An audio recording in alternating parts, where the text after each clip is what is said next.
Digital arrest ಸೇರಿದಂತೆ ದಿನದಿಂದ ದಿನಕ್ಕೆ ಸೈಬರ್ ವಂಚನೆಯ ಪ್ರಕರಣಗಳ ಸಂಖ್ಯೆ ಜಾಸ್ತಿ ಆಗ್ತಾ ಇದೆ. ಖತರ್ನಾಕ್ ಗ್ಯಾಂಗ್ ಒಂದು ಬೆಂಗಳೂರಿನಲ್ಲಿಯೇ ಆಕ್ಟಿವ್ ಆಗಿರುವಂತಹ ಮಾಹಿತಿ ಸಿಗ್ತಾ ಇದೆ. ಅತಿ ದೊಡ್ಡ ಸೈಬರ್ ವಂಚಕರ ಜಾಲ ಬೆಂಗಳೂರಿನಲ್ಲಿಯೇ ಕಚೇರಿಯನ್ನು ತೆರೆದು ಬೆದರಿಕೆ ಹಾಕ್ತಾ ಇದ್ರು.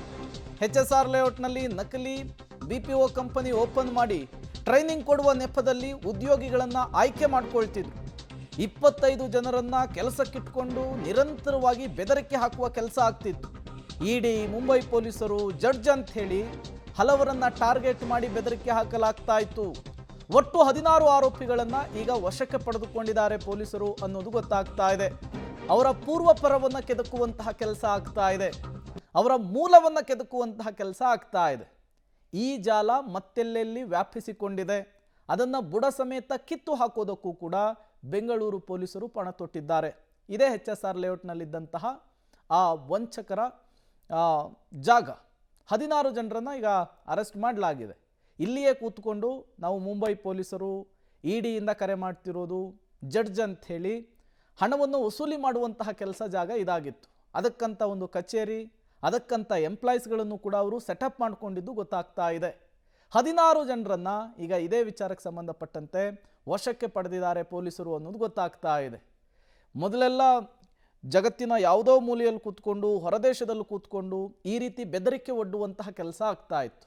ಈಗ ಇದು ಬೆಂಗಳೂರಿನಲ್ಲಿಯೇ ಕಚೇರಿ ಓಪನ್ ಆಗಿರೋದು ಪೊಲೀಸರ ಟೆನ್ಷನ್ ಅನ್ನು ಕೂಡ ಜಾಸ್ತಿ ಮಾಡ್ತಿದೆ. ಬೆಂಗಳೂರಿನ HSR ಲೇಔಟ್ನಲ್ಲಿ ಕಾಲ್ ಸೆಂಟರ್ ಹೆಸರಲ್ಲಿ ವಂಚನೆ ಮಾಡ್ತಿದ್ದಂಥ ಒಂದು ಕಂಪನಿಯನ್ನ ಈಗ ಪೊಲೀಸರು ಪತ್ತೆ ಮಾಡಿರುವಂಥದ್ದು. ಪೊಲೀಸರು ಪತ್ತೆ ಮಾಡಿ ಈಗಾಗಲೇ ದಾಳಿ ಮಾಡಿರುವಂಥ ಸಂದರ್ಭದಲ್ಲಿ ಸುಮಾರು ಈ ಒಂದು ಕೃತ್ಯದಲ್ಲಿ ತೊಡಗಿದ್ರು ಅನ್ನುವಂಥ ವಿಚಾರಗಳು ಕೂಡ ಪೊಲೀಸರ ಪ್ರಾಥಮಿಕ ತನಿಖೆ ವೇಳೆ ಗೊತ್ತಾಗ್ತಿರುವಂಥದ್ದು. ಆರೋಪಿಗಳೆಲ್ಲರೂ ಕೂಡ ಸೇರಿ ಕಾಲ್ ಸೆಂಟರ್ ಹೆಸರಲ್ಲಿ ಬಿಸ್ನೆಸ್ ಅಂತ ಹೇಳಿ ತೋರಿಸ್ಕೊಂಡು ಜನರಿಗೆ ವಂಚನೆ ಮಾಡುವ ಕೆಲಸವನ್ನ ಮಾಡ್ತಿದ್ರು ಅನ್ನುವಂಥ ಒಂದು ಶಾಕಿಂಗ್ ವಿಚಾರಗಳು ಪೊಲೀಸರ ತನಿಖೆಯಿಂದ ಗೊತ್ತಾಗ್ತಿರುವಂಥದ್ದು. ಆರೋಪಿಗಳು ಎಲ್ಲರೂ ಕೂಡ ಡಿಜಿಟಲ್ ಅರೆಸ್ಟ್ ಹೆಸರಲ್ಲಿ ಜನರಿಗೆ ಮೋಸ ಮಾಡ್ತಿದ್ರು ಅನ್ನುವಂಥ ವಿಚಾರ ಕೂಡ ಈಗ ತಿಳಿದಿರುವಂಥದ್ದು. ಸಾಮಾನ್ಯವಾಗಿ ಈ ಡಿಜಿಟಲ್ ಅರೆಸ್ಟ್ ಅನ್ನುವಂಥ ಭೂತ ಬೇರೆ ಬೇರೆ ರಾಜ್ಯ ಮತ್ತೆ ದೇಶದಿಂದ ಕೂತು ಈ ಒಂದು ವಂಚನೆ ಮಾಡ್ತಿದ್ದಾರೆ ಅನ್ನುವಂಥ ವಿಚಾರಗಳು ಕೂಡ ಕೇಳ್ತಾ ಇದ್ವಿ. ಆದರೆ ಬೆಂಗಳೂರಿನಲ್ಲೇ ಇಂಥದ್ದೊಂದು ವಂಚಕರ ತಂಡ ಇದೆ ಅನ್ನುವಂಥ ಶಾಕಿಂಗ್ ವಿಚಾರ ಈಗ ಗೊತ್ತಾಗಿದ್ದು, ಈಗಾಗಲೇ ಪ್ರಕರಣಕ್ಕೆ ಸಂಬಂಧಪಟ್ಟಂತೆ